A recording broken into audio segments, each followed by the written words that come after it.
Bismillahirrahmanirrahim. Assalamualaikum warahmatullahi wabarakatuh. Alhamdulillah. Wassalatu wassalamu ala rasulillah wa ala alihi wa sahbihi wa man walah wa ba'd. Di dalam Al-Quran ada satu surah yang mengisahkan tentang perjalanan satu keluarga dari seorang pemuka yang bernama Imran. Surah ini terletak di posisi ketiga dalam urutan mushaf setelah Al-Fatihah, Al-Baqarah, yaitu surah Ali Imran, keluarga besar Imran. Imran ini adalah putranya Matan, Imran bin Matan, segaris keturunan yang bersambung kepada Nabi Harun alaihi salam, saudara Nabi Musa alaihi salam, yang juga punya saudari bernama Maryam.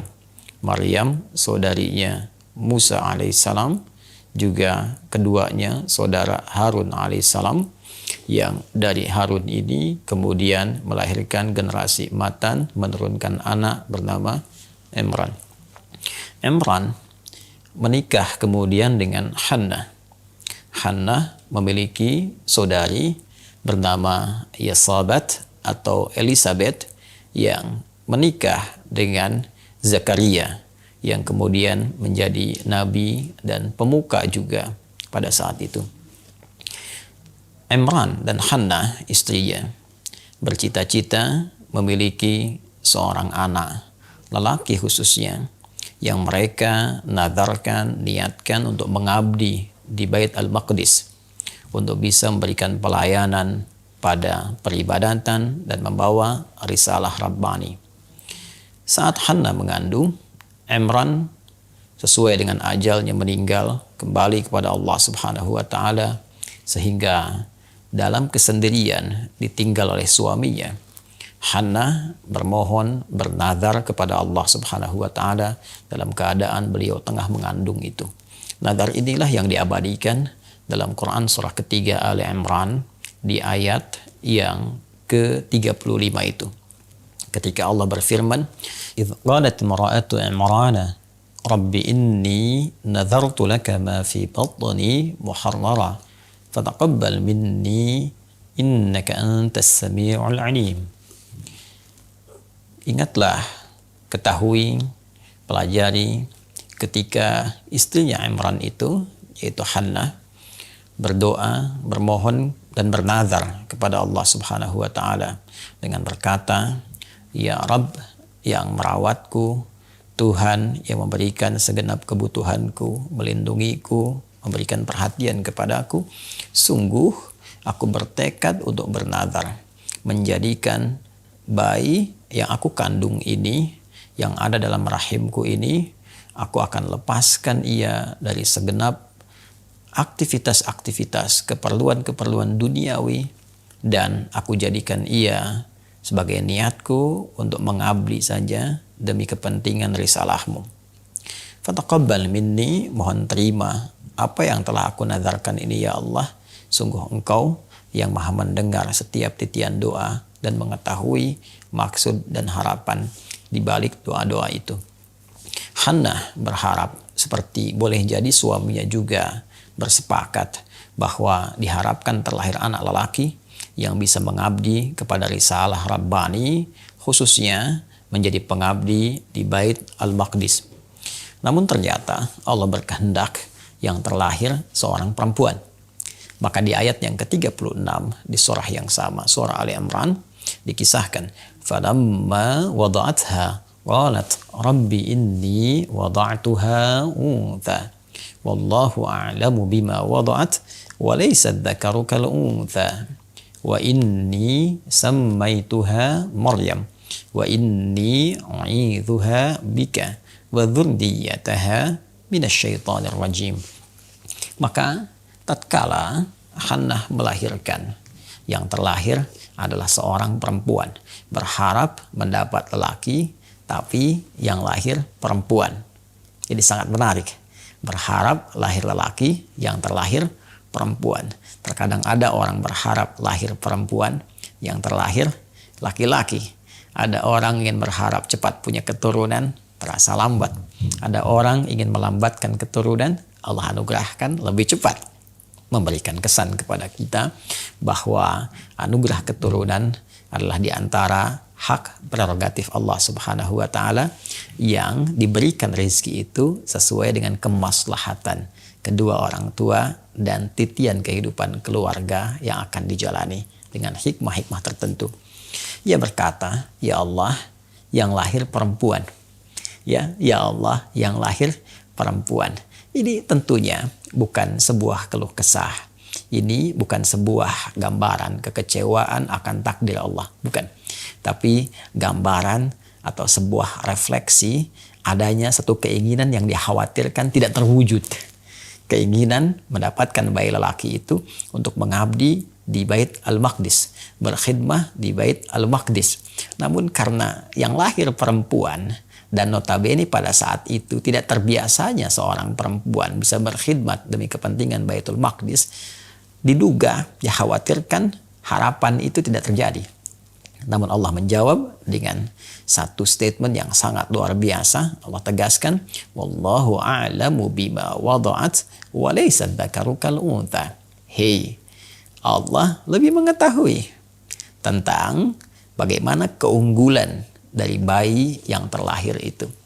Ayat ini memberi kesan kepada kita bahwa setiap bayi yang terlahir, baik lelaki atau perempuan, itu punya potensi hebat yang tidak sama satu dengan yang lainnya.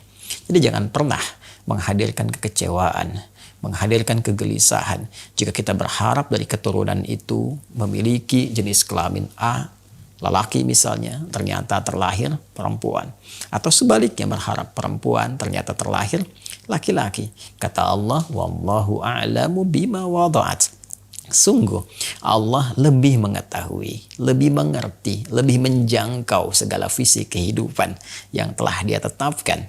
Kalaupun ada yang lahir itu tidak sesuai dengan apa yang kita inginkan, boleh jadi itulah yang kita butuhkan. Karena Allah menganugerahkan apa yang kita butuhkan, bukan apa yang kita inginkan.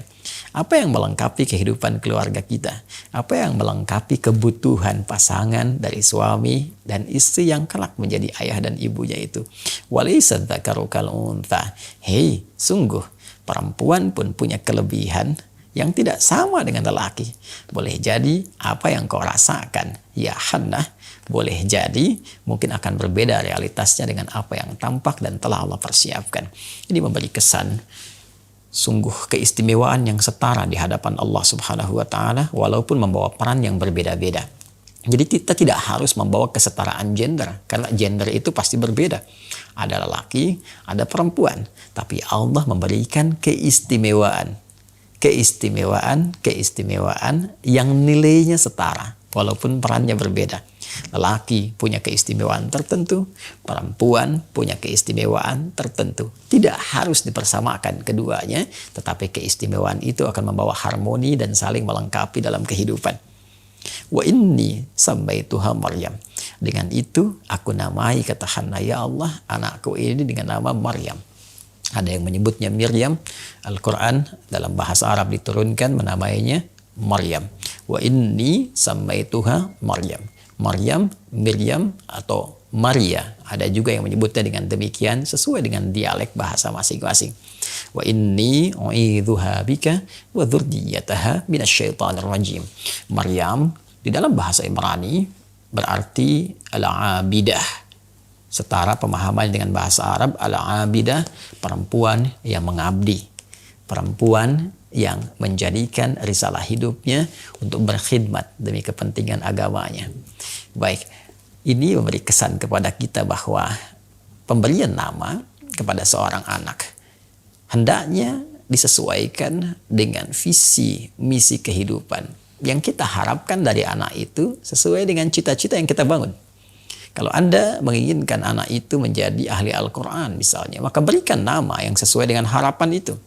Misal Muhammad Ahlul Quran, Muhammad Hamilul Quran, misal. Demikian seterusnya. apakah ahli hadis, ahli tafsir, ahli fikih, maka cari nama yang selaras yang dengan nama itu menjadi doa yang akan terbawa dalam harapan hidupnya sesuai dengan ikhtiar yang kita bangun. Wa inni u'idzuha bika wa dzurriyyataha minasyaitonir rajim. Pelajaran selanjutnya, maka Hannah juga memohonkan perlindungan kepada Allah agar misi, risalah, harapan, nazar yang telah disampaikan kepada Allah ini berjalan dengan perlindungan Allah Subhanahu wa taala tanpa adanya gangguan yang berarti. Maka meminta kepada Allah agar dilindungi Maryam ini dari segala tipu daya dan godaan-godaan setan yang seringkali melemparkan hal-hal buruk dalam kehidupan setiap manusia. Maka pelajaran selanjutnya, bila anak telah terlahir, maka sertakan paling dasar dari orang tua itu penyertaan doa terbaik, memohon perlindungan kepada Allah agar anak itu tumbuh dengan pertumbuhan yang baik, bisa menghindar dari segala pengaruh-pengaruh buruk, baik yang tak nampak seperti bisikan setan ataupun yang tampak di sekitaran dia yang juga berakibat dari pengaruh-pengaruh buruk setan. Maka terlahirlah Maryam itu dari seorang ibu single parent, dan dengan nama yang sangat indah, dengan satu junjungan dan apresiasi yang disampaikan langsung oleh Allah Subhanahu wa taala. Dan yang paling hebat, Maryam akan tumbuh menjadi sosok yang sangat luar biasa, yang juga melahirkan keturunan yang luar biasa dan memberikan keberkahan pada pamannya juga dengan kondisi yang sangat luar biasa. Apa itu semua? Kita akan gali pada episode berikutnya setelah kita ketahui kesimpulan dari pembahasan kali ini, bahwa pertama, anak adalah anugerah yang Allah titipkan kepada setiap orang tua untuk melengkapi kebersamaan dan hajat kekeluargaan dengan membawa misi risalah kehidupan untuk kembali kepada Allah Subhanahu wa taala. Yang kedua, bahwa orang tua hendaknya meniatkan dengan rizki keturunan yang telah Allah anugerahkan itu untuk membawa dan menyisipkan cita-cita yang tinggi kepada anak-anak itu untuk berkhidmat demi kepentingan akhiratnya, sehingga berdampak pada kesuksesan dunia dan akhirat kepada anak dan keluarga itu.